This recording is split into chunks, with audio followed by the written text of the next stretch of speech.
Iniciando a gravação. Acho que é isso. Bom, gente, olá para todo mundo que está com a gente aí a partir desse momento, agora, né? O meu nome, para quem não me conhece, é Vinícius. Eu sou professor de clarineta da Universidade Estadual de Campinas, da Unicamp. A gente tem feito aí, nessas últimas semanas, algumas conversas com clarinetistas, amigos, colegas de profissão, pessoas que eu particularmente admiro muito. E a gente fez algumas com várias pessoas. E hoje eu tenho uma grata satisfação de trazer aqui uma pessoa sensacional, a Rosa Barros. E aí, Rosa, como é que você está aí? Tudo bem, tudo bem. Super feliz com esse convite, super honrada aqui, toda feliz Ótimo. de poder bater papo Ótimo. com o povo. Pois é. E como é que tá a quarentena aí? Estamos Quarentenados aqui, somos todo todos, mundo né? quietinho em casa, todo mundo Pois é. quietinho, igual todo mundo, e aprendendo as coisas novas que a quarentena vem impondo pra gente. Opa, sem dúvida. Sem dúvida. Bom, quem acompanha o teu trabalho aí pela internet sabe que você tem aí uma atuação bastante até inovadora no país aí nesse trabalho da educação. A gente vai chegar lá. Uhum, Mas eu queria começar para aquecer essa máquina, né, para as pessoas uhum. entenderem como é que isso acontece. Eu queria que você falasse um pouquinho como é que você chega na clarineta. Você é de São Paulo, Rosa? Eu sou de São Paulo, eu sou de Santos, mas eu cresci em São Paulo, né? Ah, Então, olha, assim, sou paulistana. legal. E comecei bem diferente, assim, da maioria das pessoas. Comecei na banda, tocando, e bem diferentão, assim. Temos Igual um todo mundo. padrão. Assim, comecei na banda. Eu comecei numa banda que era uma banda do SESI. E aí é Olha. curioso, porque tinha acabado de chegar o Maestro Coelho, e aí ele queria pegar esses alunos novos, inclusive eu, para testar, assim, para usar os métodos de ensino coletivo de banda que ele tinha acabado de trazer dos Estados Unidos, né? E na ocasião eu achei aquilo chatíssimo, assim, mal sabia eu que muitos anos depois eu ia trabalhar com aquilo, né? E muito. E aí eu comecei nessa banda, mas essa banda logo acabou, uns meses depois ela acabou. E meu Uhum. pai era músico, ele tocava trompete, esse era músico amador, e ele foi tocar numa outra banda. E eu já tinha, sei lá, já era adolescente, uns 15 para 16 anos. E aí eu fui com ele tocar nessa banda, aí só tinha um pessoal mais velho e tal, mas eu gostei de ir lá. E aí, em princípio, eu queria tocar sax, e aí não tinha sax, tinha clarineta. Na verdade, eu não tinha clarineta, tinha uma requinta lá, aquela requinta toda vazando daquele jeito, né? E aí eu não gostei muito e tal. Aí meu pai comprou um clarinete para mim. E aí, assim, um super clarinete de plástico incrível, né? Assim, o que seria hoje um desses chineses, assim, né? Ah, claro. Mas perto daquela requinta que eu tinha, funcionava, né? Uhum. Então, era maravilhoso. Aí eu comecei a tocar, a estudar nessa banda. E aí logo, assim, eu tava... Eu morava em Osasco, que para quem não conhece, é uma cidade da Grande São Paulo. E Legal. aí Legal. tinha um conservatório lá, e aí falaram que ia ter umas bolsas. Aí eu fui lá, não tinha aula de clarinete. Aí eu falei, e se eu fizer aula de piano? Aí a professora falou, mas aí você tem que ter piano em casa. Eu falei, não tem piano em casa. Então, mas aí a moça desse conservatório falou assim, olha, mas tem a ULM. Vai lá na ULM e faz a prova. Né, que hoje é o que hoje é a EMESP, né, a escola Legal. na escola de música do estado de São Paulo. E aí eu fui lá fazer a prova, mas aí não tinha, assim, sei lá, devia ser assim, setembro, uma coisa assim, era o meio do semestre, não tinha prova ainda. E alguém falou assim: não, mas olha, acho que em outubro, uma coisa assim, novembro, abre a escola de música, a escola municipal de música, vai lá fazer a prova. E aí eu fui fazer essa prova na escola municipal de música, não tocava quase nada, assim, mas aí preparei uma musiquinha para fazer a prova. E esses amigos da banda, esses amigos mais velhos que tocavam com meu pai, falaram: porque na escola de música tem o professor Rafael, vai lá. Olha, E aí eu fui lá porque tinha essa expectativa de que se eu passasse eu ia estudar com o tal professor Rafael famosão e tal. legal. Eu passei para estudar na escola municipal, mas aí eu não passei para estudar com o professor Rafael, que era o conhecido dos amigos do meu pai. Mas eu passei para estudar com um professor mais novo, assim, que era um tal de Edmilson Neri, que estava lá. Então, assim, o primeiro professor que eu tive, assim, que me falou de clarineta, assim, o primeiro professor de clarineta de verdade que eu tive foi Edmilson Neri, né? Então foi Olha só, um presentaço assim da vida, porque foi o meu primeiro legal. professor e ele que começou tudo, assim, né? Começou Uhum. tudo mesmo, assim, então Ah, bacana. foi super legal, assim. Aí estudei na escola municipal, depois fui para a Unesp, e aí depois a vida seguiu, né? Assim, a gente vai. Legal. Você ficou quanto tempo com o Edmilson lá? Eu fiquei, acho que uns 4 anos com o Edmilson lá. E Uhum. aí, assim, isso faz muitos anos, né? Assim, isso era 94. Nossa. E aí foi logo. E aí, assim, nesse período foi quando reformulou a USESP, Ah, sim. porque em 97 eu acho que reformulou a USESP. E Isso, aí, é. no período, o Edmilson saiu, ele pediu uma dispensa, uma licença, ou ele saiu, era uma coisa assim. Ele saiu da escola para ficar só na Uhum. USESP, porque a USESP tinha reformulado, e aí era muito mais Muito. trabalho, né? Então, Ah, com muito mais cobrança. E aí eu logo fui para a Unesp. hum. E logo eu fiz prova na Unesp. Então eu fiquei uns 4 anos. É isso mesmo, porque aí em 99, mais ou menos, eu entrei na Unesp. Ah, legal. Em Então, 99 ainda era o Nesp naquele prédio, no sim, outro prédio, né? Unesp no Ipiranga, o prédio pequenininho. Legal. Porque hoje, quando fala na Unesp em música, todo mundo pensa Barra Já Funda, né? no Tá, Barra Funda, grandão. Não, ela era toda pequenininha, assim, toda. sim. Era legal também. Bacana. Você fez o teu curso todo com o Sérgio? Porque ele teve um período que ele pediu um Não, sabático, ele saiu. no último ano já para me formar, aí veio montanha. Ah, tá. Legal. Aí, recital de formatura, essas coisas eu fiz com montanha, Tá, preparei legal. montanha, mas foi já bem no finalzinho. Legal. E como é que foi a graduação para você, assim? Como é que foi essa transição do ensino de clarineta para a graduação? Foi bacana por um Uhum. lado, assim, foi interessante por um lado, mas também teve, assim, tinha uma coisa esquisita que era assim. É porque, na verdade, isso teve a vida toda, assim. Eu precisei trabalhar muito cedo. Tá, Então, desde antes da faculdade, eu já trabalhava, assim. E a certo. coisa de você de estudar numa universidade pública, né? É que assim, as aulas são de dia, e tem dia que você tem aula de dia, tinha aula de noite, tinha aula de tarde, mas era basicamente à tarde as aulas, né? E uma Sim. outra coisa no outro horário, uma optativa que você podia fazer de manhã e tal. Então, nossa, era uma loucura tentar conciliar esses horários todos e tal. Então, tentar levar isso, mas e tinha esse choque cultural também do repertório, né? Porque eu fui para a escola municipal e aí tive contato com esse repertório de concerto que até então eu não sabia nem que existia. Uhum. E isso continuou na universidade, assim. Aí eu já estava mais familiarizada, já estava gostando muito desse repertório, já estava, mas ainda tinha essa coisa, assim, isso era muito distante do que era, assim, a música que eu ouvia com a minha Uhum. família, apesar de ter uma família que ouvia boa música, que razoavelmente frequentava concerto na medida do possível, ainda era meio distante, assim, então tinha essa distância, assim, foi muito legal, porque, né, juventude, universidade era sempre muito legal, Claro. mas tinha essa coisa de esse distanciamento, assim, parecia meio que dois mundos, assim, sabe? Legal. Também foi uma experiência interessante. Uhum. E você sempre deu aula? Esse período que você trabalhou, você estava trabalhando dando aula também, não? Sempre dei aula, eu sempre dei aula. Quando eu estava na escola municipal, que eu nem estava na universidade, assim, que eu era adolescente, eu precisei trabalhar cedo.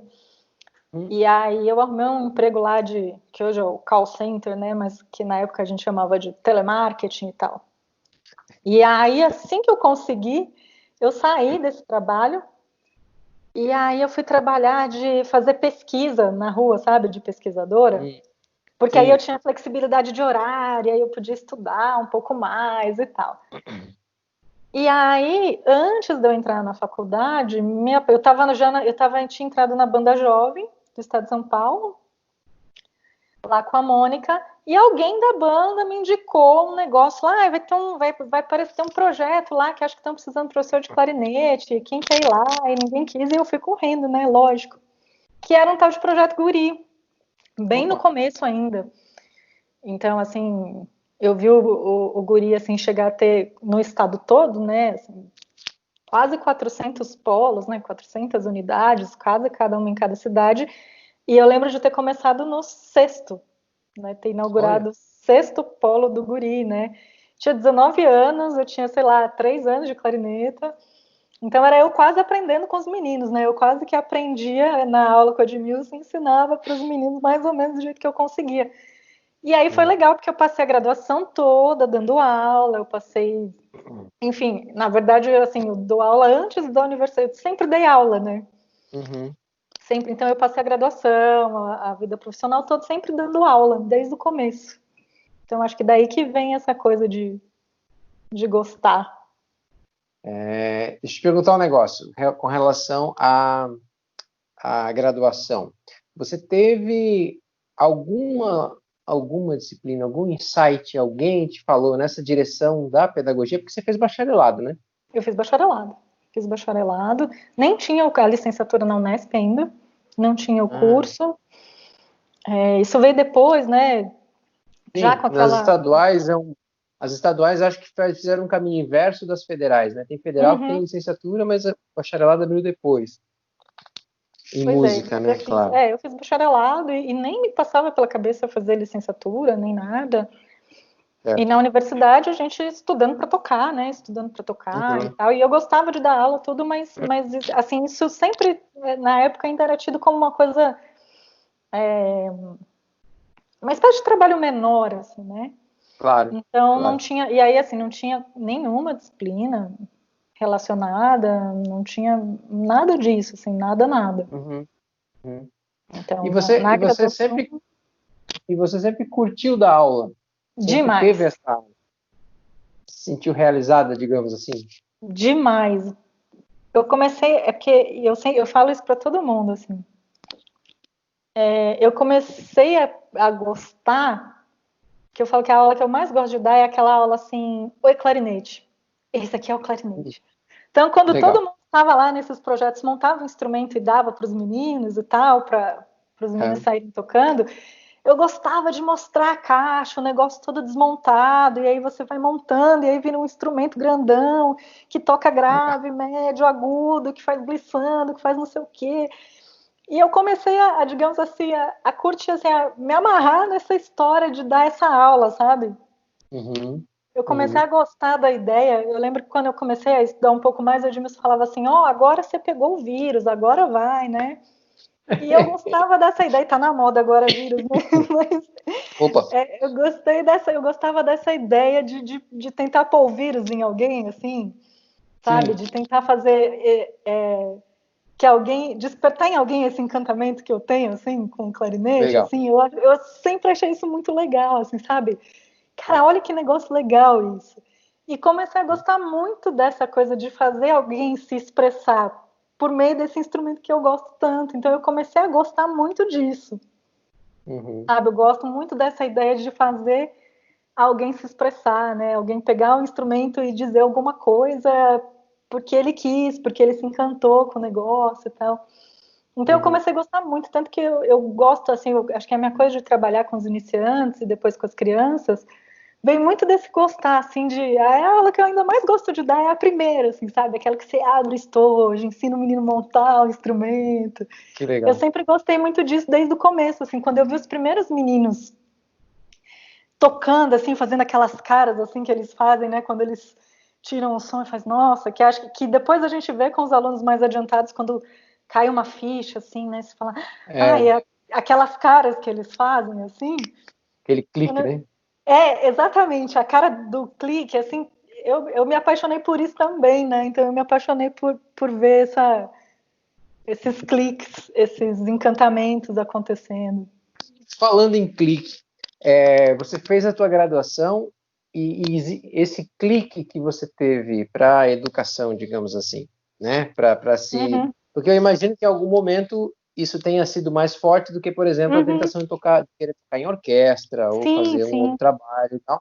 Uhum. Esse clique ele acontece durante a graduação, você diz, não, agora eu vou me especializar nisso, ou isso foi uma coisa que veio naturalmente acontecendo para você e você Naturalmente pôs? aconteceu, porque assim, quando eu terminei a graduação, eu já dava aula há 5 anos numa instituição, Tá, assim, num lugar formalizado, fora uma aulinha ou outra aqui, particular, aquele conservatorinho da esquina que você vai lá dar uma aula e tal. tá, Então eu me lembro assim que quando todos os meus amigos estavam começando a ver o que iam fazer, quem ainda não estava muito estável numa orquestra e tal, eu já estava trabalhando e tal. Com essa coisa de estar no Guri, o Guri foi crescendo e eu fui me envolvendo com aquilo, sabe? Porque aí uma hora eu trabalhei uns anos na sede, ajudando a implantar esses polos novos. Então, meio que a vida legal. levou, porque aí eu fui me envolvendo e fui gostando, e aí vai a bola de neve, né? Você vai se envolvendo, vai gostando, vai se envolvendo, vai gostando, e quando você viu, tá lá, né? Então, acho que assim, foi meio que aconteceu, foi meio que acontecendo essa especialização, assim, a vida foi levando. Eu sempre toquei, né? Nos lugares, aí em São Paulo eu toquei 10 anos na banda de São Bernardo, então, assim, Uhum. eu tinha um trabalho também fixo de tocar junto com esse trabalho, mas com esse trabalho de projeto social, né? Então eu comecei a gostar, e aí também as pessoas começavam a chamar para ir para fazer coisas e tal, Hum, então tinha isso, teve isso, né? Mais do que um clique exatamente, teve de estar fazendo, tá fazendo, tá fazendo, tá fazendo, tá fazendo, tá fazendo. quando Aí viu. eu tive, acho que o clique das crianças, as crianças, assim, Ah, de legal. olhar para as crianças, isso foi um clique, assim, isso foi um parar e falar, eu vou parar esse negócio aqui, eu não vou mais para cá agora, e agora eu vou para lá. Legal. E aí sim eu direcionei para esse outro caminho, friamente É, calculado, assim. claro. Eu te perguntei do negócio do clique porque você tem uma especialização em licenciatura, né? Eu tenho uma especialização em educação musical. Educação musical, é claro. Uhum. Mas o que a minha pergunta é, quando você fez essa especialização, você, claro, já dava aula, né, há bastante tempo e tal, Uhum. mas como é que é esse olhar da bacharelanda dando Uhum. aula e Uhum. que faz uma especialização em educação? Quer dizer, o que que essa especialização fez na tua cabeça? Ai, foi uma experiência interessante de um ponto, mas era assim, eu fui para essa especialização em 2008, então eu já dava aula há 8 anos. E eu Claro, já, claro. inclusive, e aí era uma época que o guri estava mudando de gestão, estava passando para essa gestão que agora é Guri Santa Marcelina, fazendo Uhum, essa divisão, né? Programa Guri na capital, tá. projeto Guri no interior e tal, né? E aí eu saí do Guri porque eu estava, né, assim, por uma série de razões e muito cansada e tal. E aí eu fiz prova para dar aula. Então, 10 anos, eu já estava com 10 anos de guri, eu fiz prova para dar aula no Guri Santa Marcelina. E foi maravilhoso, né? Olha. Voltei para a sala de aula e tal. Foi super legal, porque aí, assim, no Guri eu fiz muita coisa. E aí eu regi orquestra, eu aprendi a escrever arranjo, fiz muita coisa, assim, foi uma escola muito boa, né? E aí, Hum, quando eu fui para essa especialização, eu já estava assim olhando com essa coisa assim eu já tinha visto assim, já tinha ido para os encontros e visto os professores universitários, sabe? uhum, E a coisa da carreira acadêmica, porque São Paulo na época tinha muito essa coisa da performance, a performance, a performance, a performance. E eu gostava de dar aula, eu gostava de pesquisar, então eu fui nesse intuito assim de tatear um pouco a pesquisa. tá. E um curso Lato Sensu não tem esse objetivo, ele tem objetivo de conteúdo.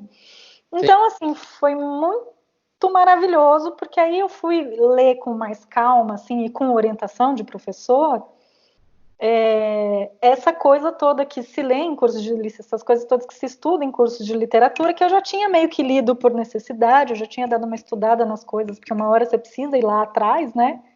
Sim. Mas foi bacana por tatear, por experimentar, então foi mais nesse sentido, e foi bem, bem legal, assim, foi bem... Ah. E aí foi um momento, assim, de ruptura, que aí eu saí, e foi aí que eu comecei a olhar a coisa das crianças, foi bem nessa época, assim, que eu comecei a olhar essa coisa mais das crianças. Você começou olhando mais, trabalhando com criança aqui em São Paulo ainda? Aqui em São Paulo não, aí em São Paulo, já trabalhando com as crianças, já querendo me especializar, já trabalhando com as crianças aí. Ah, não sabia. Eu achei que você tinha começado aí em Goiás. Não, não. Ah, legal. Mas eu já comecei a trabalhar com as crianças aí, já comecei a pesquisar, a ter alunos muito pequenininhos. Uhum. Isso é um negócio bem, é uma coisa bem interessante, né? É uma coisa que para mim também foi uma coisa que eu tive que aprender a fazer, porque como bacharel, né? A gente Uhum. sai com uma orientação,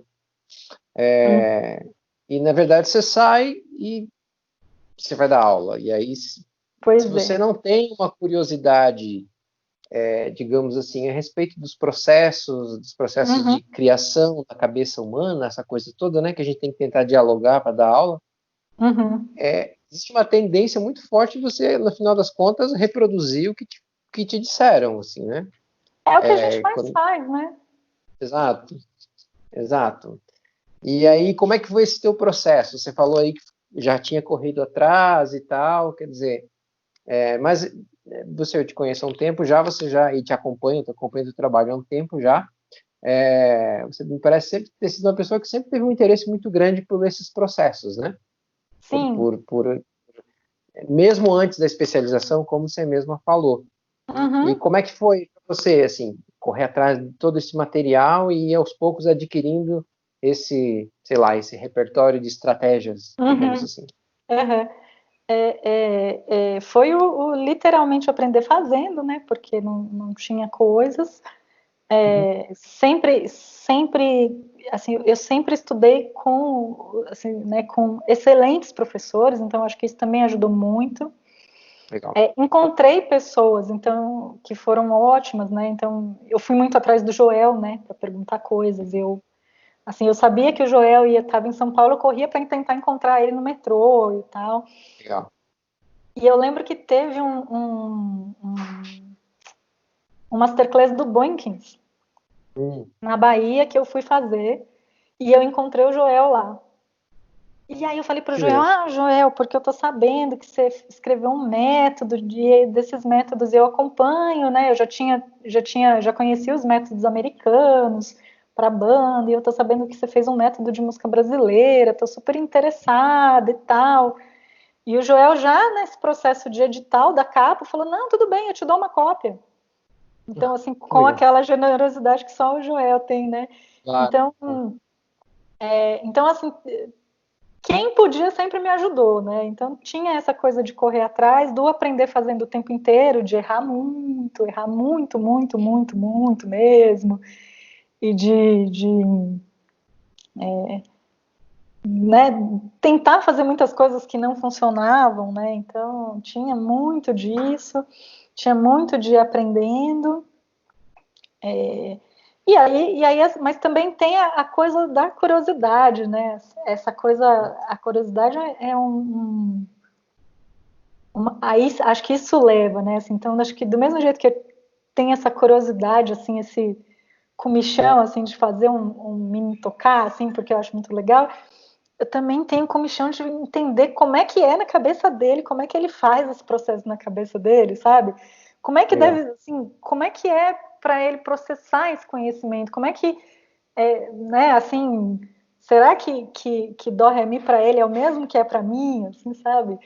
Então, E aí, por conta disso, eu fui lendo coisas, né? Fui fazendo alguns cursos, indo atrás de tudo que eu pude sempre, né? Legal. Então, fui para muitos eventos, né, desses acadêmicos de educação musical. Esses eu sempre frequentei bem antes de estar no meio Uhum. acadêmico. Então, eu sempre fui. Eu ia conversar com as professoras, né? Eu ia conversar muito com esse pessoal que era famoso da educação musical. Assim, eu ia lá conversar com essa galera, né? Ia lá. Então, assim, eu era aquela chata, assim, que acabava o evento, o professor estava louco para tomar uma água, tomar um café, não sei o quê, e eu lá, assim, perguntando coisa. Então, professora, mas eu faço não sei o quê, e isso aqui não funciona, mas a senhora acha que isso, não sei o que lá, e a senhora acha que aquilo, não sei o que lá. Então, Legal. eu sempre era. Aí eu fui fazendo essas coisas, né, para ir achando e tal, e tinha essa curiosidade, né, de entender como é que funcionava para os meninos, né. Então, não, legal, legal isso. Essa coisa do método, você falou do método do Joel, né? Eu lembrei Uhum, que é uma das coisas que eu fiquei pensando agora. A gente se forma na graduação, principalmente no bacharelado, e a gente tem uma ideia de método, o livro, né? uhum, Quer dizer, uhum. você já deve ter ouvido isso, eu ouço isso o tempo todo. Eu vejo as pessoas nos grupos aí de clarinetista perguntando: você tem uma sugestão de método? Sugestão de Mas, método é o que a gente mais quer dizer, escuta. você não tem um método para me enviar? E aí você fica naquela assim, quer dizer, a gente que já está aí nessa estrada de dar aula há um tempinho, de você ficar olhando para isso e pensar assim, tá, agora como é que eu falo para ele?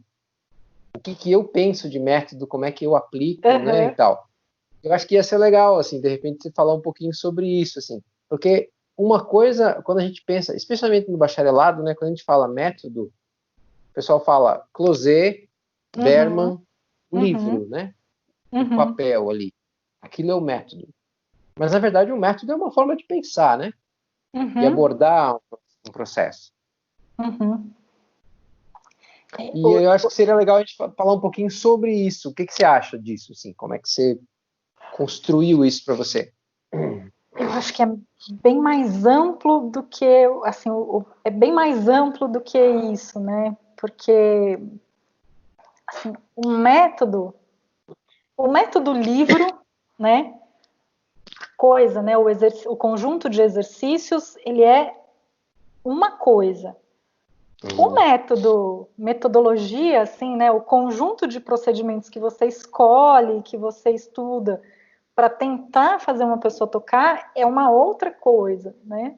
Uhum. E a outra coisa é assim, o que tipo de negociação que você fez com esse aluno, porque até uns anos atrás a gente tinha esse modelo conservatorial bem estabelecido, que era um mestre vai lá e a gente vai ter aula com esse sujeito, que vai seguir um programa que é, né, baseado em programas europeus.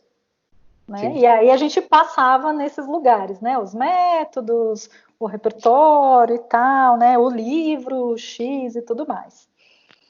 Hoje, acho que antes da gente pensar a metodologia que você vai ter com esse aluno para chegar nos livros que você vai usar, né? No método que você vai usar, você precisa negociar o que de fato esse aluno quer, Uhum. né? E não pode ser só o que ele quer, né? Porque assim, Claro. se ele está numa escola formal, numa universidade, existe um programa a ser seguido, algumas metas. Então, isso precisa.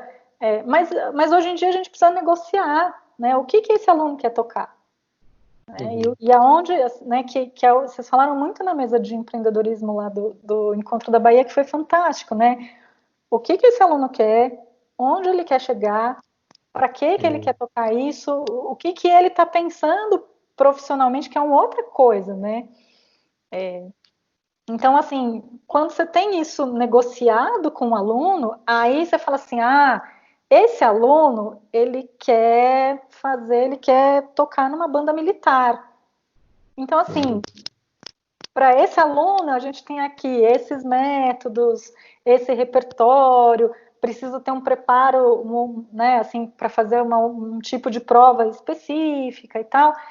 e entender que tipo de musicalidade é que ele vai levar para esse lugar que ele quer chegar. Né? Se você tem um aluno que quer ir para música popular, eu só estou tentando dar exemplos de dois opostos, assim, de duas coisas bem diferentes. Assim. Se você tem um aluno que quer ir para música popular, você, então agora eu tenho aqui, aqui, aqui e aqui. Né? Tem algumas coisas que são técnicas, né? Que aí vai precisar passar mesmo porque a gente precisa construir uma base técnica. E aí não tem jeito. Sim. Né? Soprar, por exemplo. Né? Soprar, todos eles vão ter. Pois é, todo mundo vai ter que soprar, todo mundo vai ter que ter, né? Exato. Especialmente assim, e aí é que eu acho que muda o foco, né? Porque o que a gente ensina agora, assim, cara, como é que a gente vai desenvolver o seu controle para você chegar onde você quer? Né? Assim, porque, eu quero ter um som assim, então como é que a gente vai desenvolver isso? Eu quero ter uma sonoridade assada. Eu quero tocar... eu quero tocar na orquestra e num grupo de choro. Então, nossa, a gente precisa ter uma construção de sonoridade, de afinação e, sobretudo, de flexibilidade muito mais ampla do que o cara que só quer tocar na banda militar. Né? Então, eu acho que a gente tem uma mudança, assim, não é só o livro e não é só o método, né, a metodologia, mas é também uma negociação que vai passar. Então, quando você tem um aluno que quer, assim, ele quer fazer o programa da universidade, mas ele quer tocar jazz também, né? Ainda que esse professor da universidade não seja um improvisador, um jazzista e tal, mas ele precisa ajudar a chegar nesse caminho. E aí não adianta encher esse cara de acertos orquestrais. Claro. Não, você tem que tocar os acertos de cor e tal. Então, assim, a gente precisa ter essa margem. Então, eu acho que são caixinhas maiores, né, do que só o método. E isso é uma coisa que todo mundo pergunta muito, assim, você tem um método? Sim.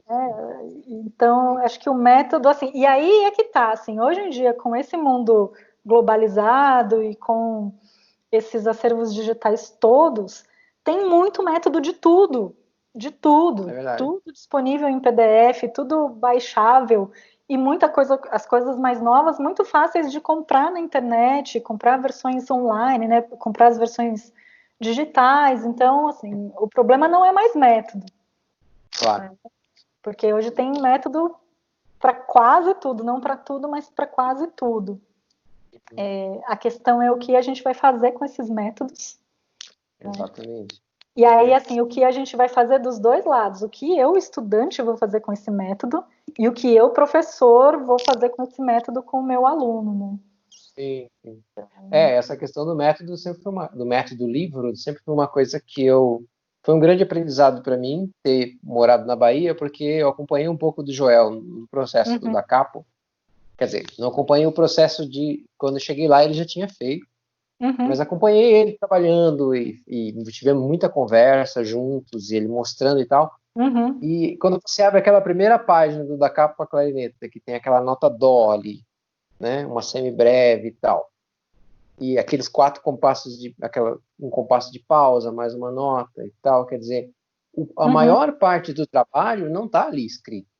Quer dizer, isso foi a primeira coisa que eu fiquei assim, caramba, mas então é isso. Sabe, e às vezes eu vejo as pessoas, não, mas eu apliquei o método e não funcionou. Mas como é que você fez? Não, eu fiz assim e tal. Não, peraí, aqui o negócio, o buraco é mais embaixo. Então, eu acho que, eu estou falando isso tudo porque, assim, eu tenho uma sensação que me parece que a pedagogia na clarineta, digamos que ela está começando a construir um lugar dela, não sei se dá para chamar isso, não sei se você concorda também. Acho que sim. Porque a gente está todo mundo fomentando, a gente viu isso muito no último encontro lá em São Paulo, né? A gente já conversou sobre isso algumas vezes, né? Inclusive, quer dizer, todo mundo é urgente essa mudança de perspectiva, de você fomentar outras áreas. A primeira coisa que vem é a educação, que a gente precisa trabalhar essas pessoas que vão dar aula, os futuros professores, né? E aí, eu queria que você falasse um pouquinho, porque me parece que você acabou particularizando dentro dessa situação que já é super importante, mas um pouco particular no universo do bacharel, especialmente, né? Que é você se focar nessa maneira de como é que você lê o aluno que chega para você, quer dizer, tem Uhum. esse olhar sobre educacional, né? Mas você foi trabalhar e começou a desenvolver um trabalho com crianças, Uhum. que é um negócio que desde que eu ouvi falar disso, eu fiquei assim, caramba, bicho, tá aí alguém que tem visão. Porque, assim, eu vou dizer por quê. Porque eu acho assim, falando do ponto de vista de profissão, eu acho isso genial, porque Uhum. você vai direto quer dizer, você começa a dar acesso logo na primeira infância para esse pessoal manusear, essas crianças Uhum. manusearem o instrumento. Uhum. Do ponto de vista financeiro, digamos assim, é também uma excelente sacada, porque eu agora como pai, eu sei que eu não compro coisas para mim, mas para Aham. minha filha eu compro. E assim, Uhum. muita gente não compra coisas para si ou não faz música para si, mas se tem aula de piano, ele vai lá e faz para o seu filho e tal. E Uhum. eu queria que você falasse, então, você como já tinha dito um pouquinho sobre isso, né? Que começou aqui em São Paulo ainda, mas como é que foi esse teu processo? Como é que foi esse teu olhar para a criança? Uhum. Esse clique Esse, como... aí sim, isso foi o clique mesmo. Eu Aham. estava trabalhando e com um iniciante, né? Como Uhum. e aí aparecia uma criança ou outra, né, de 10 anos, e nessa curiosidade de saber, né, de entender o que eu podia fazer, como é que funcionava, eu tinha muita curiosidade de saber como é que funcionava a iniciação nos outros instrumentos. Então, foi das primeiras coisas que eu fui buscar, era como é que era nos instrumentos. E aí eu comecei a ficar doida quando eu vi que, assim, cara, a flauta transversal tem uma coisa toda estruturada para começar pequenininho. O violino, cara, eles têm uma metodologia super bem fundamentada com a metodologia Suzuki. Uhum. Piano, as crianças, sabe, assim, você entra em lojas de partituras, né, assim, né, fora do país, quando você entra naquelas lojas especializadas, cara, tem É. estantes e mais estantes de métodos, de livros e de coisas de piano para criança, violão, né, as cordas de uma forma geral, né, violoncelo e tal. E eu fiquei louca com aquilo quando eu comecei a perceber que esses instrumentos tinham uma iniciação muito cedo. As crianças começavam. Quando eu vi que assim, cara, pode começar a ensinar violino para as crianças com 3 anos, como assim? Né? E aí é claro que quando, né, assim, pô, é claro que quando você vai ver o grande solista do não sei o quê, é sempre um violinista e um pianista, né? O cara começou antes, né?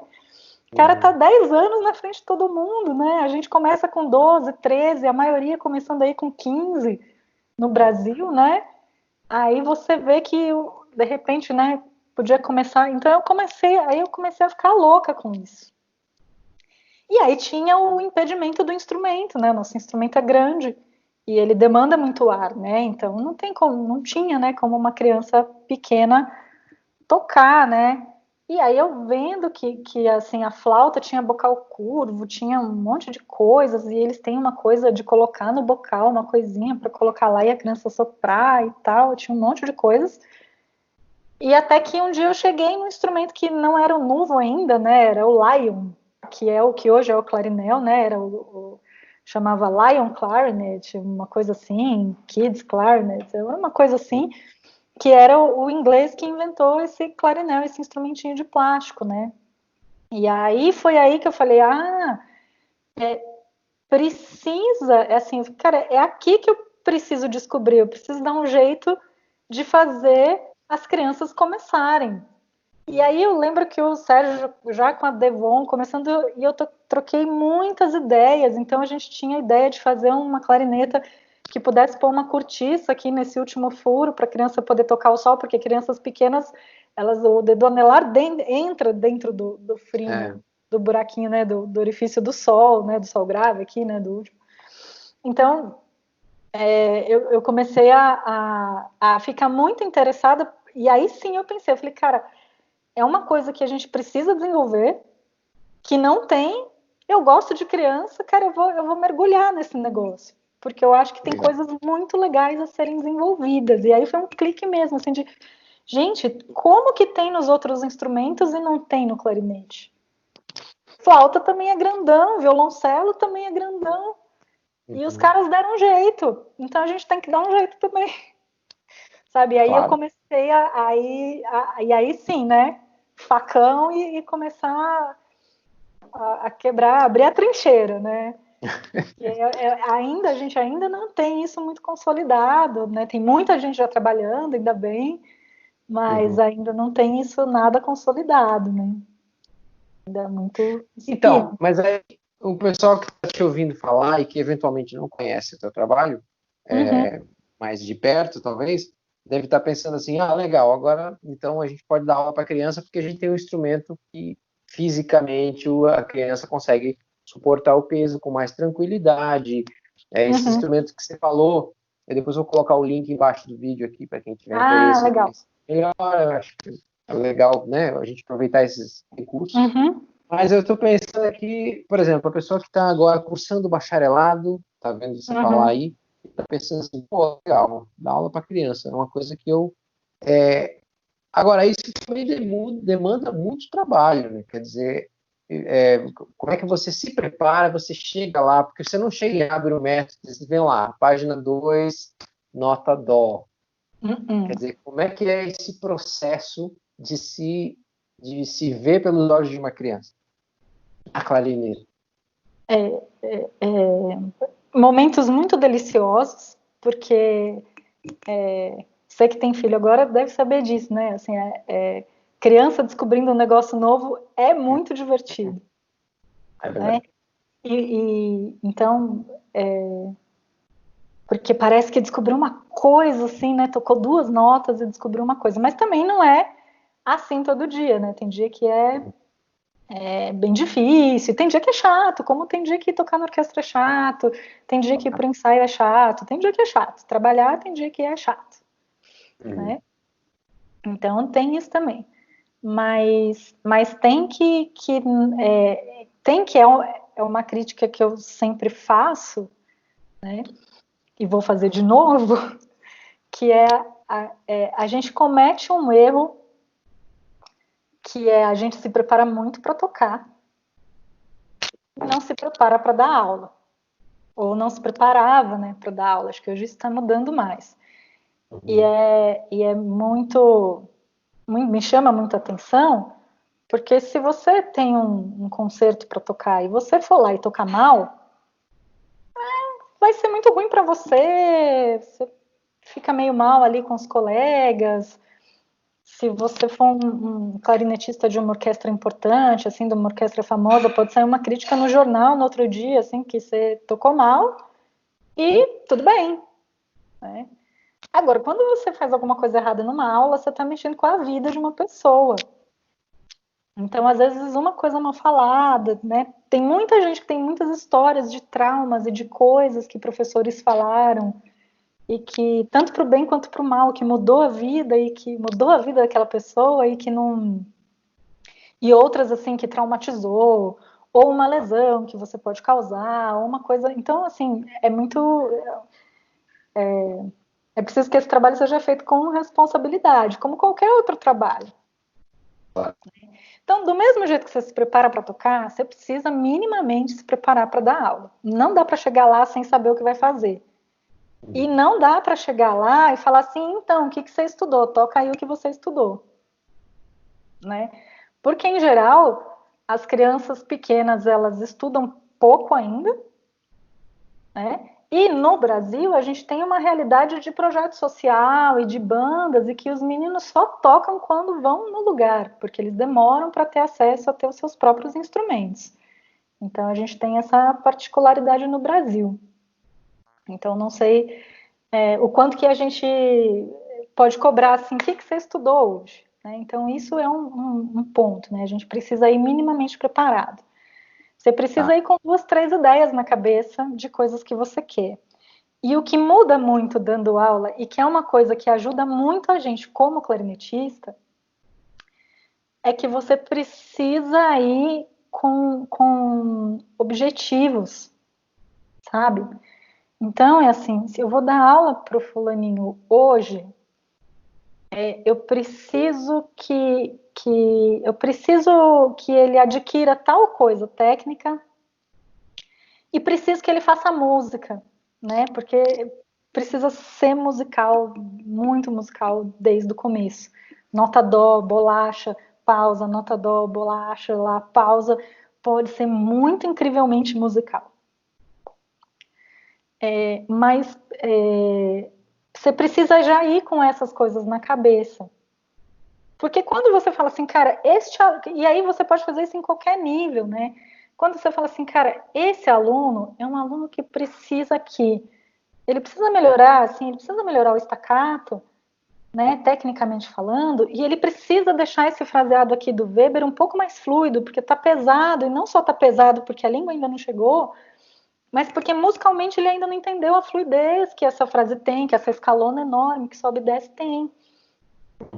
Então você precisa sair de casa já com isso assim, cara, quando eu for dar aula para esse aluno, o que eu posso fazer para ele, para ajudar que ele desenvolver, né? Para ajudar, e isso em qualquer nível, né? Então, às vezes você precisa ter um aluno que precisa adquirir só o fluxo de ar, né? Ou precisa adquirir, tá aprendendo a soprar, né? Você precisa ali, e como é que você vai fazer esse aprender a soprar ser musical? E em qualquer nível isso acontece, né? Então a gente precisa ter na cabeça que você tem que sair de casa já com as coisas imaginadas, né? Assim, minimamente preparadas, né? E algumas aulas, assim, especialmente as coletivas, aí você tem que ir com a aula preparada mesmo, ainda que não dê certo, que tem um monte de coisa que você prepara e que não dá certo, você tem que sair preparado, porque senão você vai, frustração na certa, assim, de ambos os lados. Sim. Uma das coisas que eu percebo no nosso instrumento, na clarineta, que me parece que é diferente um pouco, talvez, digamos, do violino ou do piano, em que os processos de emissão do som, eles são externos, quer dizer, você visualiza o braço, eu visualizo isso, né? O movimento do punho no piano, que eu quis dizer. E na clarineta a gente tem processos os processos mais importantes de emissão, eles são internos e dependem de uma, digamos assim, de mecanismo, de estruturas físicas que são involuntárias. O diafragma, por exemplo. Nesse sentido, pensar uma pedagogia para crianças em clarineta é um desafio a mais, né? Como é que você faz ele entender? Quer dizer, você tem que ter essa... O que você acha? É um desafio a mais porque você tá lidando com coisas internas que você não, assim, que você não tá vendo em princípio, mas que muitas coisas a gente deixa de ver. Então, por exemplo, uma coisa que a gente não faz e que ninguém fez comigo, mas que a gente tem que fazer é pedir para o aluno mostrar a língua. Você precisa saber que tamanho é a língua desse aluno. Porque tem língua que é mais larga, tem língua que é mais fina, tem língua que é mais comprida, tem língua... Isso faz toda a diferença. Sim. Porque, né, assim, às vezes, para um aluno que tem uma língua muito comprida, esse movimento de trazer aqui para a ponta da palheta é um movimento enorme, porque a língua dele está aqui, a língua é grande, tem que trazer aqui para trás para fazer esse movimento aqui, né? Então, talvez, para um primeiro ataque, você ensinar ele a fazer esse ataque no meio da palheta e trazendo para a ponta, conforme ele for desenvolvendo, talvez ajude. Então, tem algumas coisas que a gente não olha, assim, a gente não olha, não. A gente, quando aprendeu, muitos de nós, quando aprendeu, não tinha esse costume de olhar. E outras coisas são realmente internas, né? E aí o desafio é transformar essas informações que muitas vezes são subjetivas em informações concretas. Acho que esse é o objetivo, acho que para mim é das coisas mais difíceis de fazer, é transformar essas informações em informações concretas, né? Como é que você diz para um aluno pequeno, assim, ou para um adulto, inclusive, assim, abre a garganta, né? Então, o desafio é transformar isso em coisa concreta, né? Porque aí você começa com as coisas, né? Olha, põe a mão aqui, sente e tal, até que um dia você fala assim, cara, boceja. Pronto, abriu a garganta, né? E aí agora boceja e põe a mão aqui, né? Sentiu que vem a bolinha aqui para baixo? né? Então, assim, é esse desafio de transformar essas informações em coisas concretas. E aí, assim, para as crianças é fundamental, se a coisa não for concreta, para as crianças menores tem que ser tudo muito concreto, porque senão não faz o menor sentido.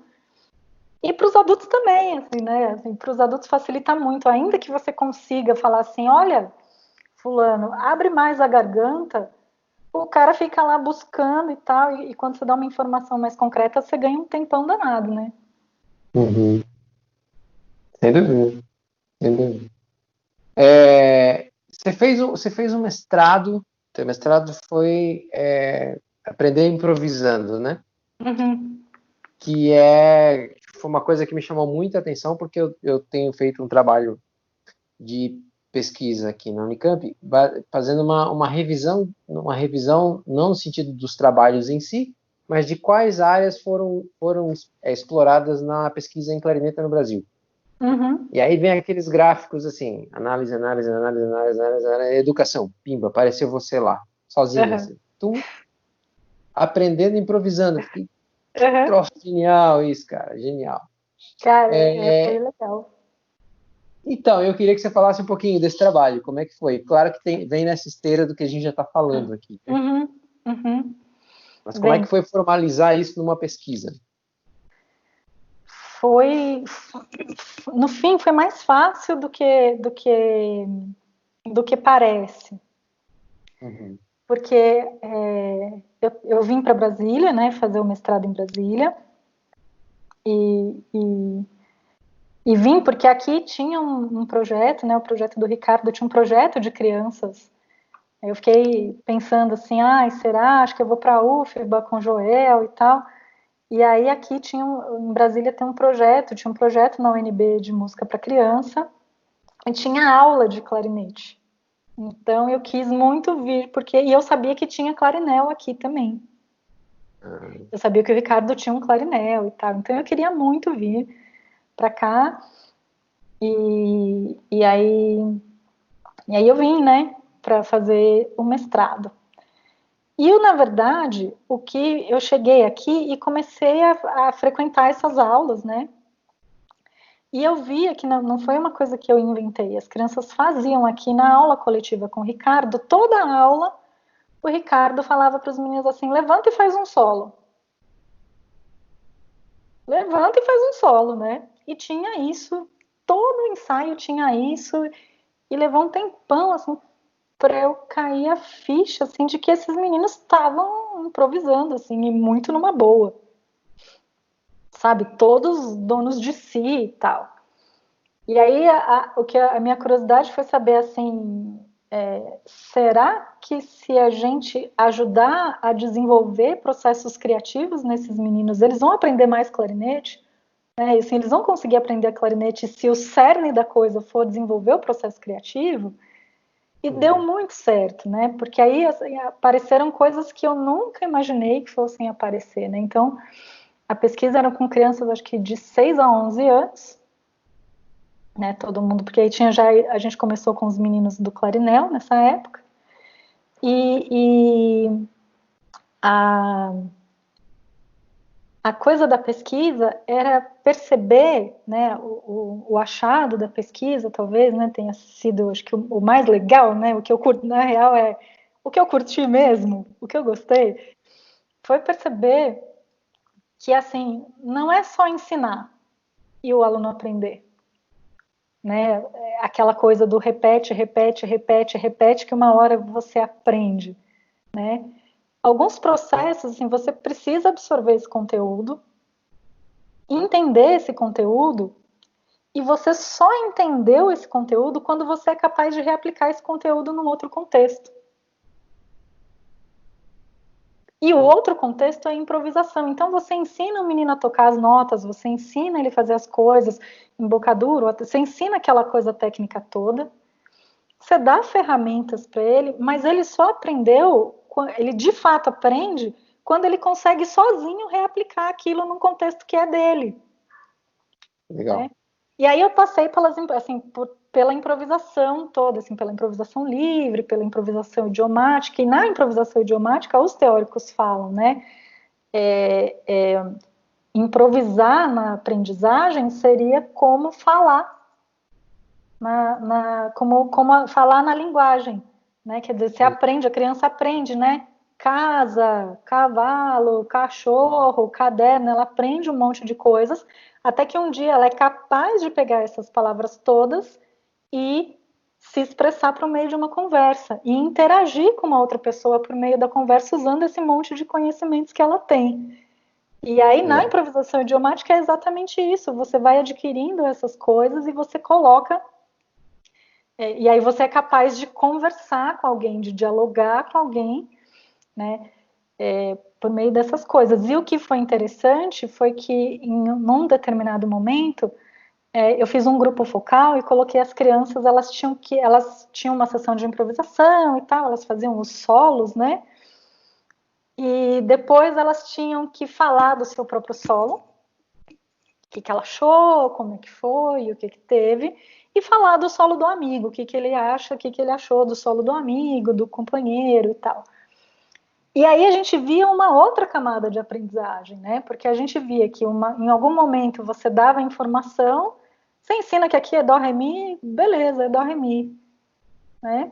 A criança conseguia reaplicar isso no contexto e escolhia fazer, né? Então isso é de uma autonomia, de uma apropriação maravilhosa, né? Assim, eu quero aqui fazer staccato, aqui eu quero fazer mais notas, aqui eu quero fazer menos notas. E quando você coloca as crianças para refletirem sobre aquilo que elas fizeram, era uma outra camada de aprendizagem. Porque aí elas paravam para refletir sobre aquilo que estavam fazendo. Então elas falavam assim, porque eu fiz um solo, e esse solo, então teve criança que falou assim, que tinha nota, na linguagem das crianças, mas falando que tinha nota que estava fora da tonalidade, quando a improvisação era idiomática, criança falando quando a improvisação era livre, que ela conseguiu fazer o efeito X para criar a história que ela quis, e para criar o efeito. Então, e aí a gente vê as fichas caindo quando as crianças... E a pergunta é, quando é que a gente faz isso estudando? Né? E a coisa interessante da improvisação, quando a gente vê os improvisadores, é que quando a gente toca música escrita, né, em algum momento dessa música, você passa por um trecho ali mais difícil. E é aquele momento que dá o medinho, que vem as tensões, que vem, né? E aí e às vezes a pessoa toca a música inteira tensa porque tem um compasso ali que tem uma passagem que tá ali um pouquinho fora do seu alcance técnico, você estudou tudo, mas ainda não tá. Na improvisação, a gente só improvisa aquilo que tá na mão. Você não vê, né, assim, você não... A pessoa só... E aí, assim, é musicalmente muito mais fluido. E quando a pessoa quer, e aí vinham as coisas de motivação todas, porque quando a criança queria fazer uma coisa mais difícil, porque ela queria fazer um solo mais difícil, ela queria fazer um solo mais cheio de nota e tal, ela tinha que estudar mais. Aí você falava, então, tem este método aqui, o método, o livro, e se a gente treinar isso aqui, ó, aí você vai conseguir fazer um negócio mais rápido e tal, né? Essa passagem aqui. Então, foi muito legal fazer esse trabalho da improvisação e tomar consciência desses processos todos. Foi bem legal. E teóricos todos que descrevem esses processos, né? Com muita propriedade e tal. Então, foi muito legal. Só para a gente classificar, assim, deixar um pouco mais claro para quem está assistindo, você trabalha com a improvisação livre e a idiomática, isso seria exatamente o que na clarineta, por exemplo? Improvisação idiomática basicamente, com as crianças, improvisação dentro de um campo tonal, na maioria dos casos. Né?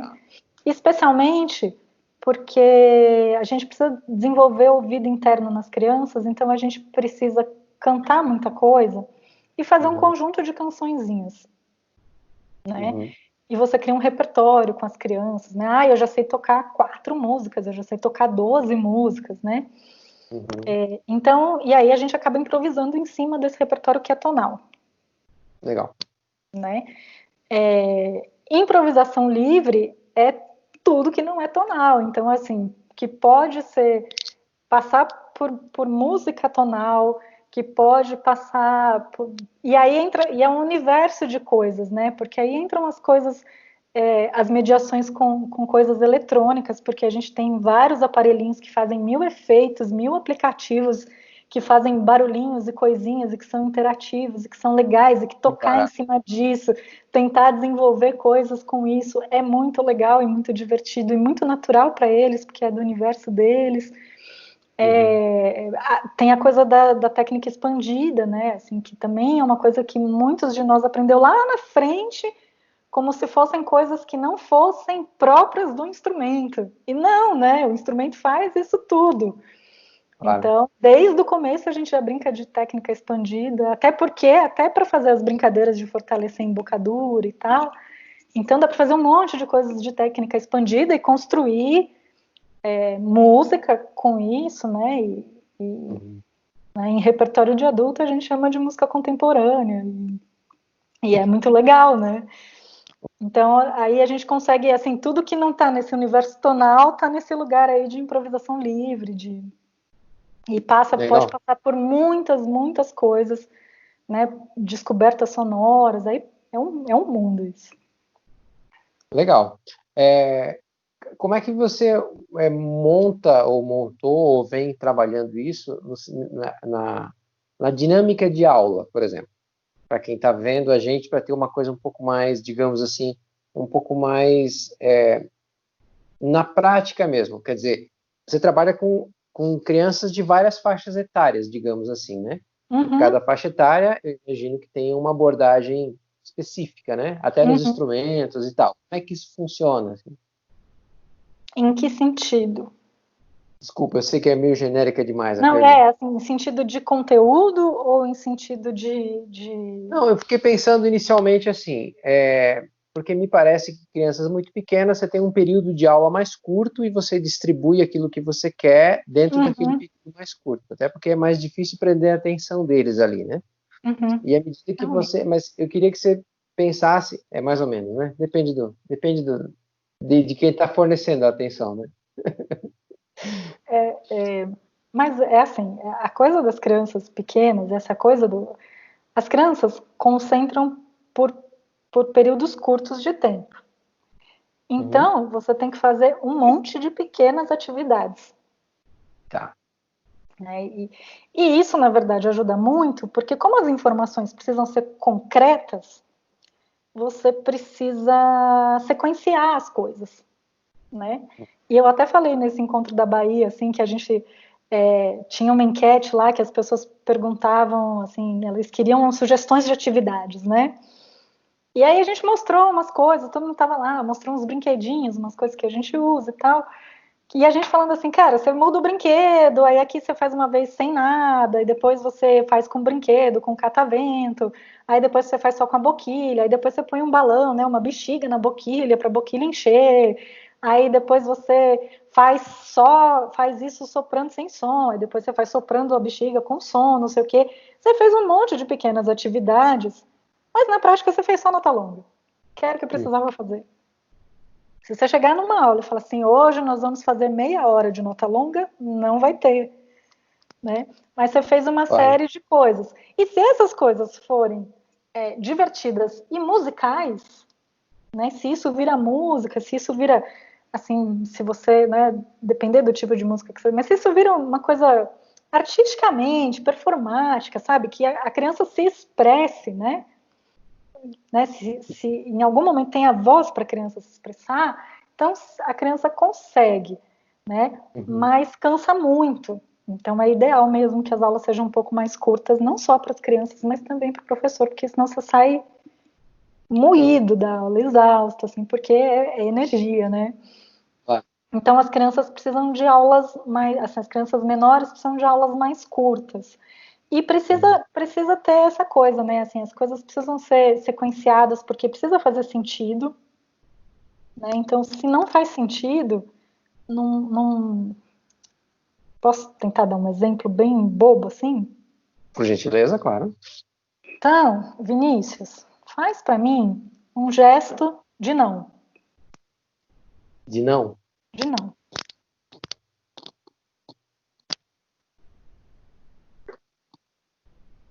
Ah, pois é. O que que eu fiz? Eu dei uma informação incompleta para você, né? Porque eu falei assim, eu não falei assim, faz um gesto de mão com a mão direita, usando o dedo indicador. Eu falei um Ah, gesto de não. E aí tem isso, um monte de gente vai fazer assim. Então, primeiro é aquela informação subjetiva, sabe? Pensa em DDD, pensa em Dudu para atacar. Não pode querer dizer tanta coisa, é né? verdade. Essa informação precisa fazer sentido. Então, primeiro você vai dizer o que você vai fazer. Então, hoje, nessa aula, tem uma coisa muito legal que a gente vai aprender a fazer um gesto de não. Quem aqui sabe o que é um gesto de não? Hum, Né? Depois isso precisa ter significado. Para que serve o gesto de não? A pessoa precisa refletir, né? Ah, gesto de não serve para quando eu não quero alguma coisa, né? Qual que é a diferença? Quem quer tocar hoje? Quem quer comer jiló hoje? Né? Sabe? Precisa fazer sentido. Ah, então isso aqui é não. Entendi. Né? Agora a gente vai aprender a fazer um gesto sem falar de negar coisas, né? Então a gente vai fazer assim, a gente vai pegar o braço e esticar. Quem tem braço? Quem tem mão? Você está dando consciência corporal. Está mostrando que hum, tem dois lados. Com qual lado a gente vai fazer? Você está apropriando a pessoa e falando assim, você tem direito de escolha. Vamos fazer só com esse primeiro? Vamos fazer. Então vamos fazer assim, cada um faz com o que quer. E aí você também está dizendo que tem hora que vai ter que não é sempre do jeito que a gente quer. Agora todo mundo vai fazer com a esquerda, sabe? Agora a gente vai pôr o braço para frente, vai mostrar quem tem dedo. Ah, a gente vai escolher qual dedo que a gente quer dizer não. Esse aqui fica. Então, até que você chega nisso aqui. E agora todo mundo, se você está numa aula coletiva, vai mexer esse dedo aqui, sem mexer a mão. Ó, tô fazendo técnica, né? Sem mexer uhum. a mão, eu quero só dedo agora. A gente quer só dedo. Agora a gente vai criar uma música em que a gente tem que dizer não com esse jeito que a gente fez agora, né? Se você fizer assim na aula, todo mundo vai te imitar. Funciona? Funciona. Mas não é aprendizagem, é outra coisa, né? Sim. Agora, fez sentido, né?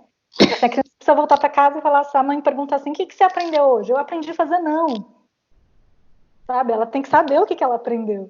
Tem que ter Legal. significado, tem que perceber, tem que fazer sentido no próprio corpo, porque aí quando você vai falar de postura lá na frente, quando a técnica está desenvolvida, que você vai falar de postura, que você tem que falar de coisas muito subjetivas e muito internas, né? Esse processo de aprendizagem está muito mais internalizado, né? Legal. E a criança ainda se apropriou disso, criou, brincou, fez música, né? Então é nesse sentido. E aí, assim, imagina, né, que para fazer um. Não, a gente fez um monte de coisinhas. E aí a aula rendeu, né? Claro, claro. Então, acho que é nesse caminho. Assim.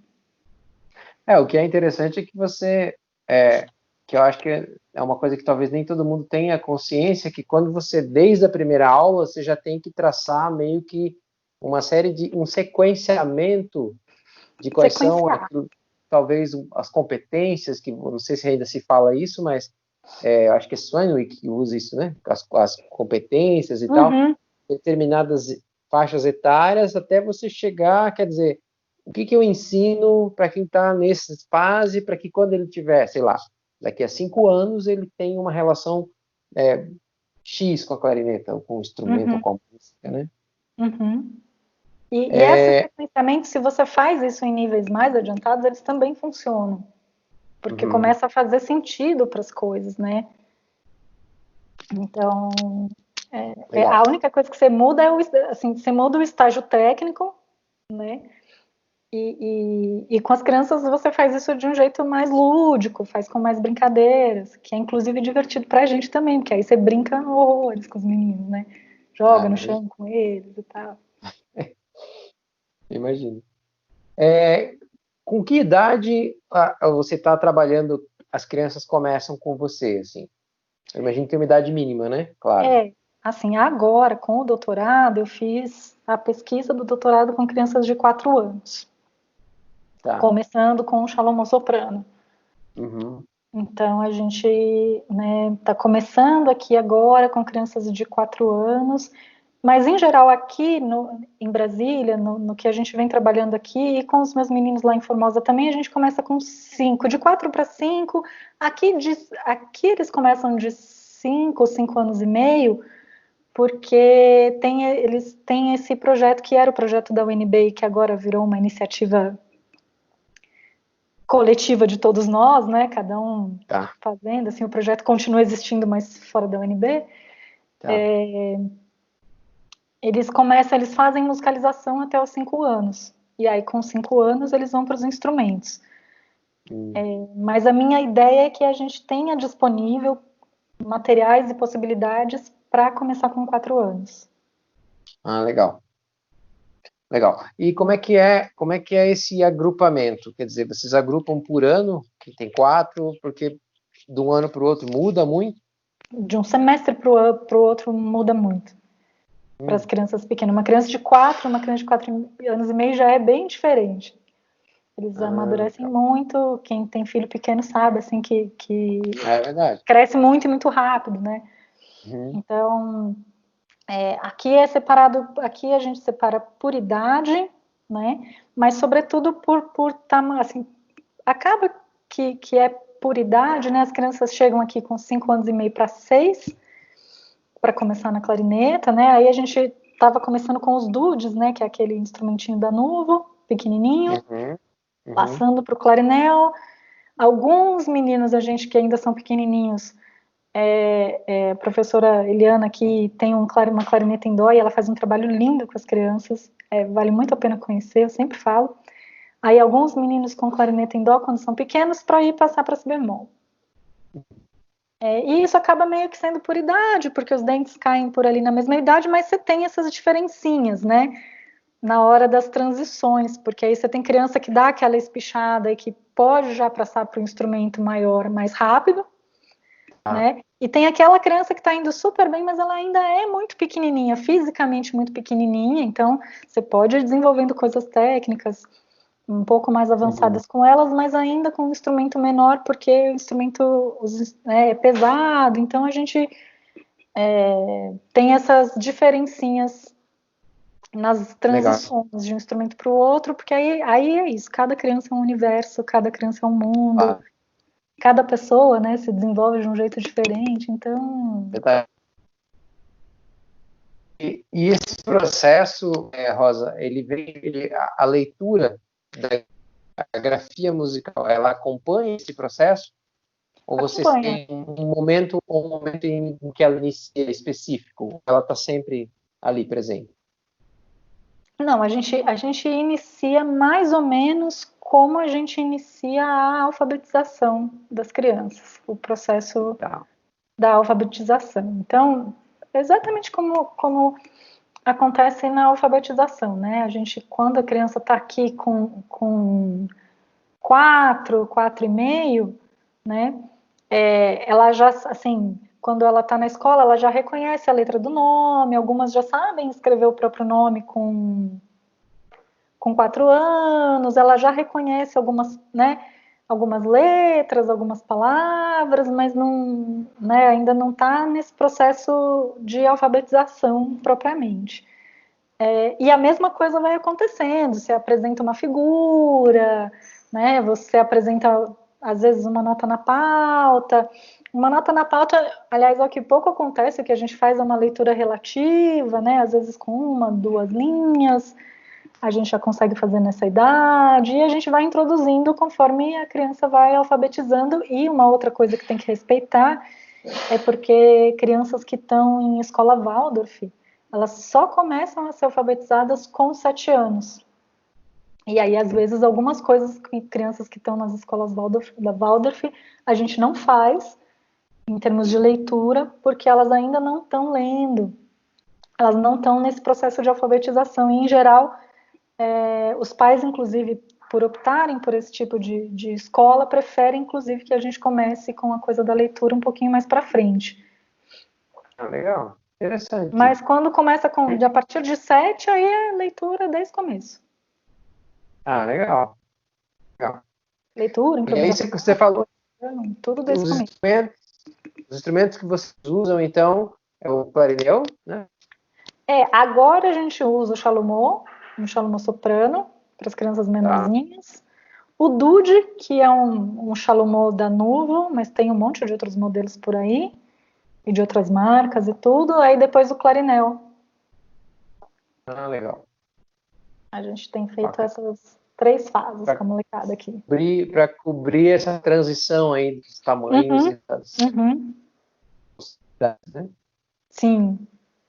E nesse processo todo, então, você já falou aí, já começou a comentar e tal, o teu doutorado, eu preciso te dizer aqui, já te falei isso, mas preciso dizer em público que eu fiquei impressionadíssimo com o que você apresentou lá no encontro em São Paulo, achei muito legal, muito bacana, essa ideia, a construção do lúdico e do método através dessa coisa que a criança nem percebe o que está acontecendo e está fazendo coisas. E eu achei super legal que a gente vocês pegaram, né, uma sala cheia de clarinetistas já, e todo mundo se divertiu a beça fazendo as coisas e tal, e curtiu pra caramba.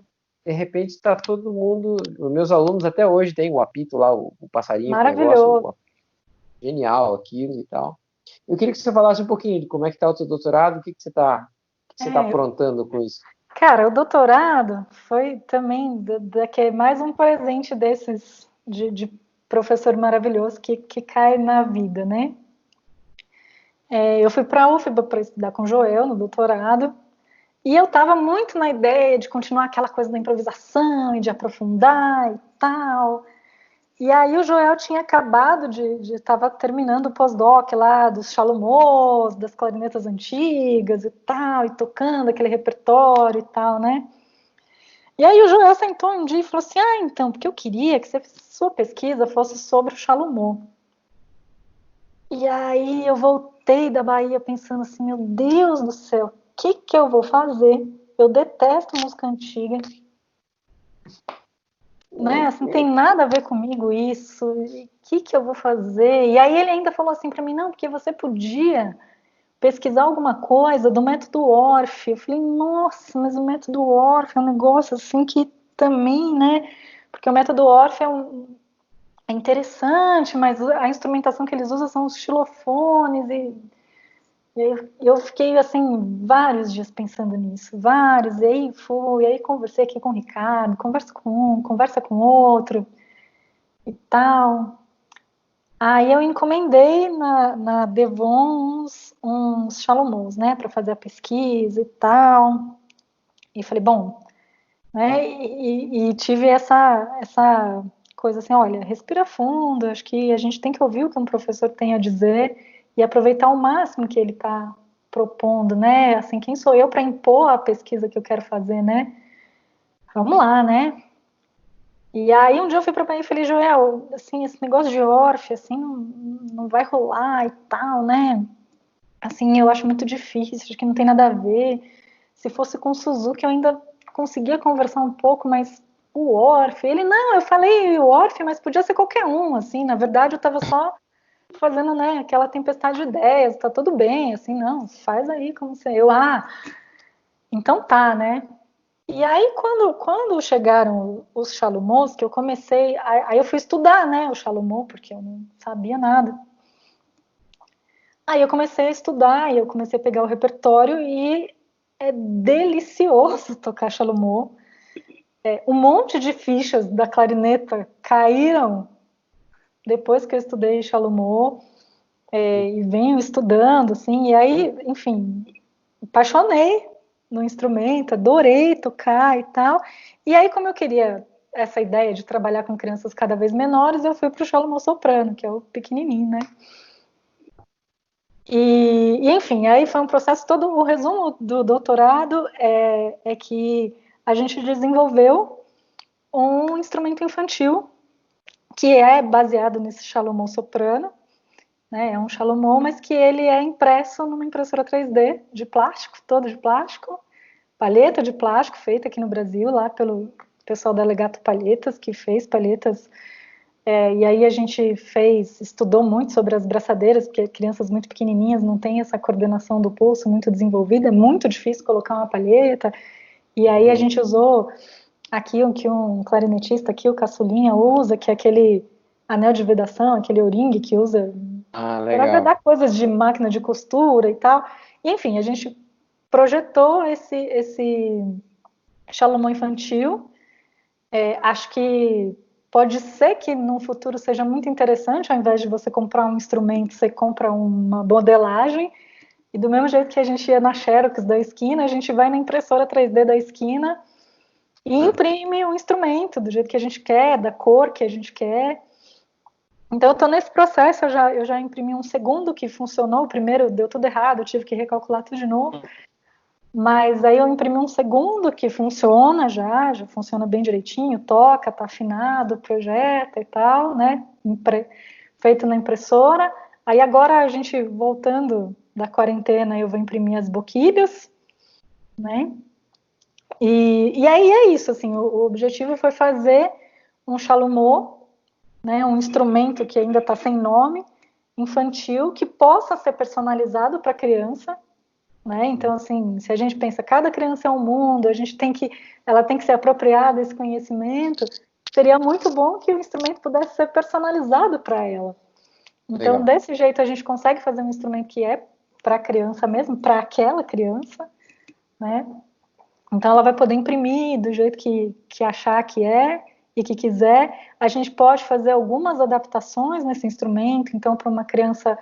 Eu não cheguei nesse lugar, mas é possível fazer alguma adaptação para uma criança com deficiência, fechar um furo, se for o caso, abrir um outro, fazer, dependendo, a gente tem um limite ali das medidas que dá para abrir ou fechar um furo sem perder projeção e afinação. Enfim, se a gente respeitar algumas medidas ali para não perder, a gente consegue fazer o que quiser com o instrumento. Legal. Então, esses instrumentos vão poder ser personalizados, vão poder ser... E aí, o que na verdade você viu lá em São Paulo é porque eu trabalhei com essas crianças. E aí, diferente do mestrado que eu não anotei, eu anotei todas as coisas, as atividades que eu fiz com essas crianças e estou transformando isso num material. Né? Então, tudo que eu fiz para chegar nesses, mas todas as brincadeiras que eu fiz com essas crianças que eram muito pequenininhas, todas aquelas coisas, os materiais, os brinquedos, tudo que eu usei, aí sim eu estou fazendo uma coleçãozinha de livros que vão estar aí daqui a pouco. Legal. Muito legal. Aí isso é o doutorado. Bacana. Opa! É essa aventura que foi muito deliciosa. Bota doutorado nisso. Quando você fala do Xalomó, você está falando, ele tem chaves? 2 chaves, por exemplo? Tem 2 chaves. Legal. Tem 2 chaves. Aqui em cima, né? Chavezinha do Lá e do Sim, chavezinha do Lá e do Si bemol aqui. Legal. E é legal porque o Xalomó soprano, a primeira nota é Fá, né? Então ele é pequenininho, mas aí você já tem de cara um Fá maior, assim como digitação de clarineta. Diferente, né, desses instrumentos todos que estão em Dó. O Xalomó soprano está em Dó também, né? Mas que a digitação de flauta doce, né? E aí quando vai para clarineta muda muito, né? E no Xalomó não, você já tem de cara um Fá maior, assim, digamos, eu brinquei, um Fá maior de clarineta, né? Então ele já é muito mais próximo, e com chavinha, a chavinha é um sucesso. Né? Então... Imagina, assim, o pessoal deve adorar. Né? Porque aí de cara você faz trinado, faz uns efeitos e tal. Aí legal. É divertido. Pois é, Rosa, super legal, super genial, assim. Agora eu queria saber uma coisa de você. Você é uma pessoa que veio de um ensino, digamos assim, um pouco mais focado naquele ensino, talvez um pouco conservatorial, não sei se estou sendo justo o suficiente, mas que tem essa abordagem como muitos de nós tivemos, né? Muito focada no repertório. Aí você sai desse lugar por conta própria, em muito sentido, e volta lá para a base, para esse início, e desenvolve um ensino todo focado em improvisação, em empoderamento, até em respeito às possibilidades de cada um, né? Em fazer a pessoa se expressar livremente. O que você acha que isso vai fazer nas próximas gerações de clarinetistas que estão vindo aí? E qual você acha que vai ser a postura que isso vai exigir de alguém que está dando aula em conservatórios e universidades daqui a uns 10 anos, por exemplo? Eu não sei, assim, não sei ainda eu não sei ainda o que isso vai virar, né, para os clarinetistas, porque muito desse público que eu trabalho, eles não viram clarinetistas. Então eu tenho muitos amigos que hoje são adultos, né? E desses amigos acho que eu tenho um ou dois que viraram clarinetistas, que estão aí com seus 20 anos, 20 e poucos aí, que viraram clarinetistas. Uhum. Mas tenho muitos amigos que viraram outras coisas, né? Claro. Eu acho que esse ensino, esse tipo de que não é ensino, né? Na verdade, essa relação de ensino e aprendizagem, essa troca, né? Que é diferente, né? Então, o que a gente tinha antigamente era o ensino, né? O professor ensinava, aluno recebia, né? Essa interação não é mais assim, ela já está um pouco mais assim agora, né? Assim, a gente troca muito, né? Mas isso vem com todas as mudanças que o mundo vem vivendo, né? Então então não sei dizer ainda o que vai virar deste clarinetista que vai chegar, assim, não sei dizer como é que esse clarinetista vai chegar, né? Eu espero que ele chegue mais empoderado, se essa é a palavra, mais criativo, com mais possibilidades de escolhas de atuação, né? A gente está vendo um mundo que vem nos demandando aí que a gente reinvente, né, a nossa performance, a nossa maneira de fazer música. Então, que isso não pegue essas clarinetistas e esses músicos de surpresa como a gente foi pego, né? Meu Deus, e agora, né? Tem que gravar um vídeo. Então, que eles cheguem mais preparados para essas coisas, que eles cheguem mais maleáveis, que eles possam ser mais donos das escolhas, né? Então, assim, eu quero tocar na orquestra porque eu sei que tem um monte de coisas, eu passei por um monte de coisas e escolhi esse caminho, e não porque eu não sabia e quando eu vi eu estava lá. Legal. Né? E sequer teve a oportunidade de experimentar outras coisas, né? E acho que para os novos professores, eu acho que também é esse desafio que o mundo novo está mostrando, né? E que não é um mundo novo, é um mundo presente, é o que a gente está vivendo todo dia, né? Não é nossa, né? É um novo. E parece que a gente tem que abrir uma porta e entrar num outro, né? Exatamente.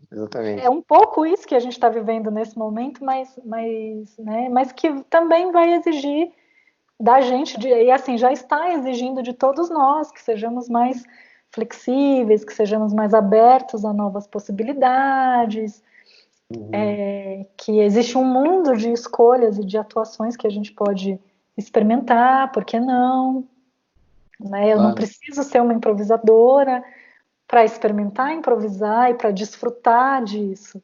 Né? Eu não preciso ser um músico de orquestra para experimentar alguns acertos e experimentar, digamos assim, alguns sabores que estão ali, né?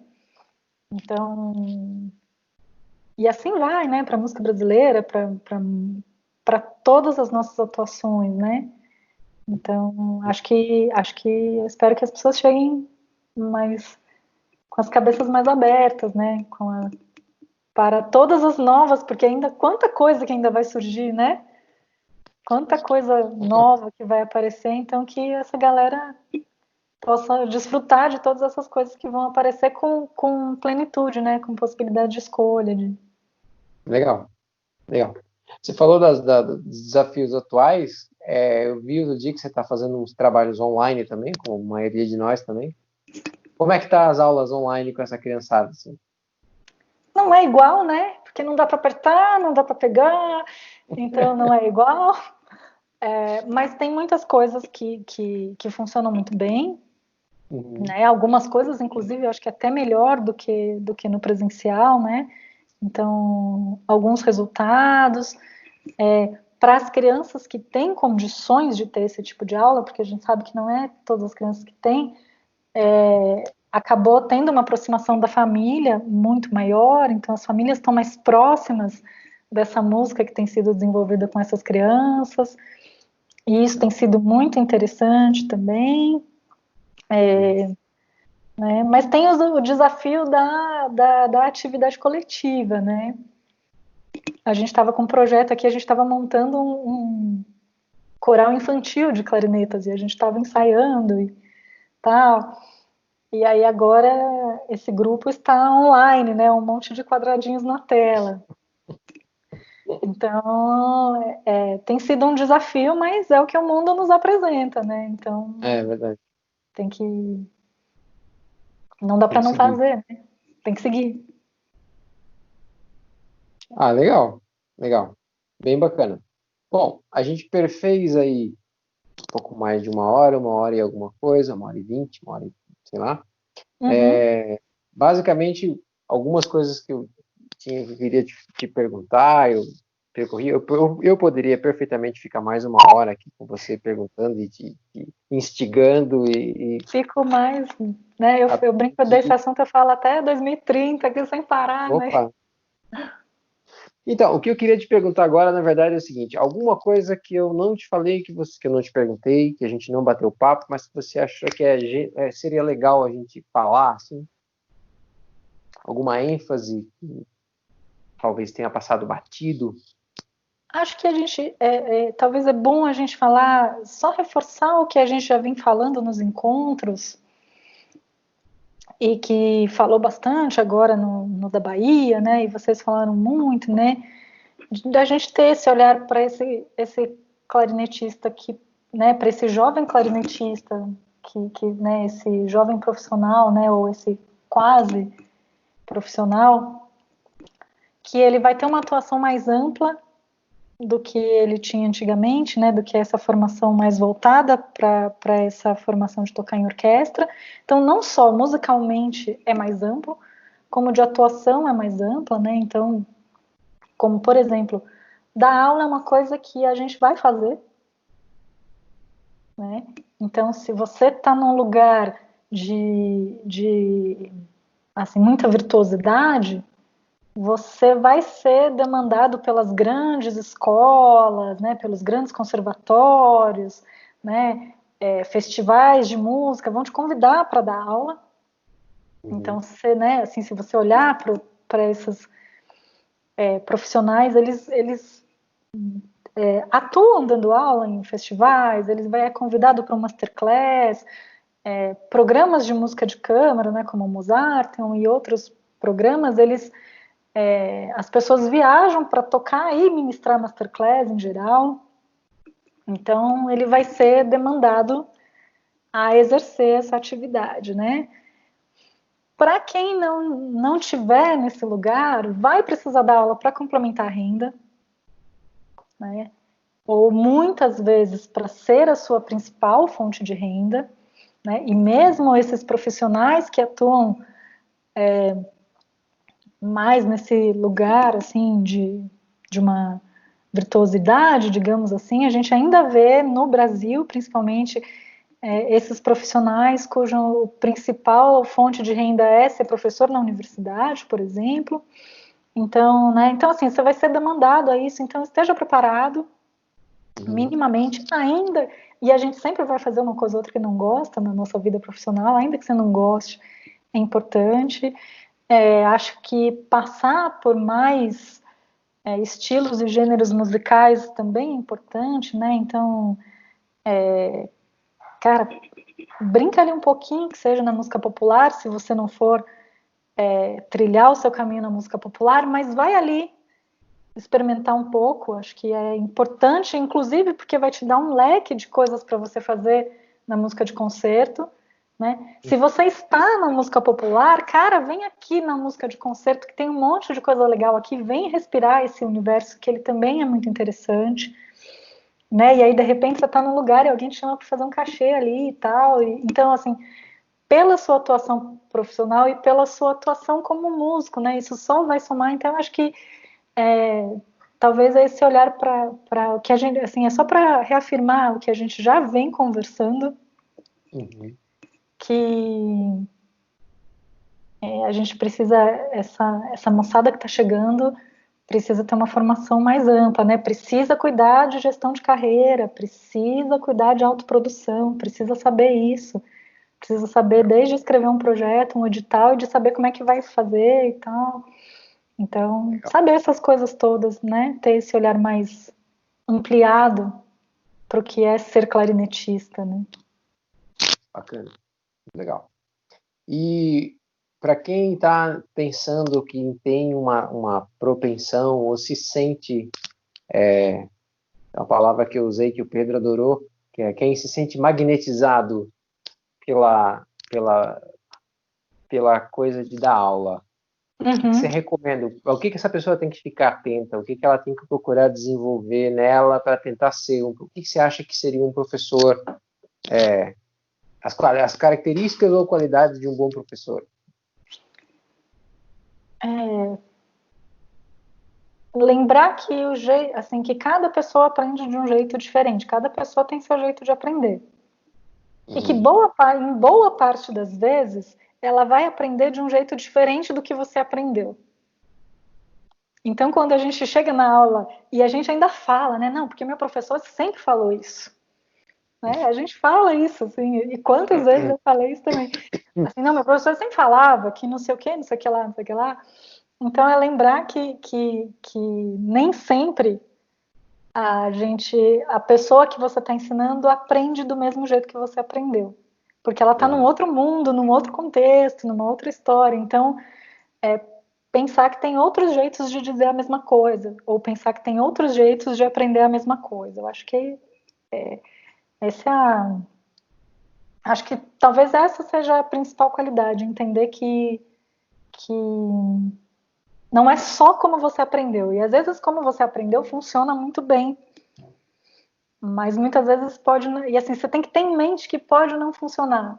Você tem que ter em mente que cada pessoa tem as próprias referências e que a maneira como ela vai receber aquilo lá provavelmente é bem diferente da maneira como você recebeu.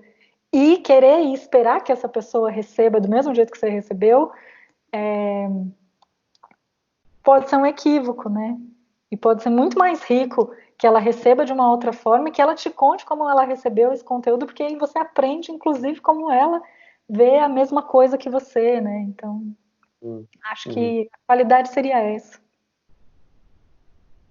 Sensacional. Muito bom. Se tiver que ter alguma qualidade, acho que é essa. Bom, genial, Rosa. Obrigado pela tua gentileza. Imagina, eu que agradeço. Ceder teu tempo aí, né? Imagina, super honrado de estar aqui, super feliz. Imagina, eu que agradeço aí ter alguém com quem bater papo nessa quarentena sempre é bacana. Bom demais, caramba, né? O pessoal fica, nossa, obrigado pelo convite. Obrigado, eu que agradeço, cara. Estou conversando cada semana, eu converso com uma pessoa que faz tempo que eu não vi, às vezes. Pois genial, né? Muito legal, muito legal.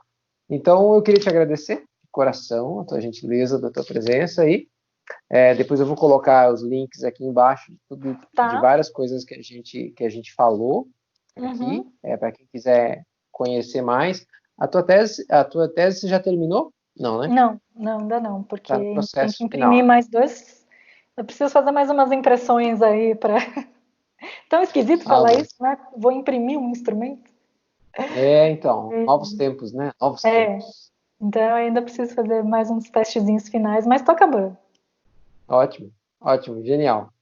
Bom, de qualquer maneira, quem está acompanhando aí já sabe para ficar ligado que já tem novidade aí, né? Na área. Tem novidade já. Legal, então. Obrigado, Rosa. Obrigado pela gentileza aí. Obrigado para quem ficou com a gente até agora, esse tempo aí. Obrigada. E a gente segue em contato. A gente segue. Tchau, tchau. Tchau.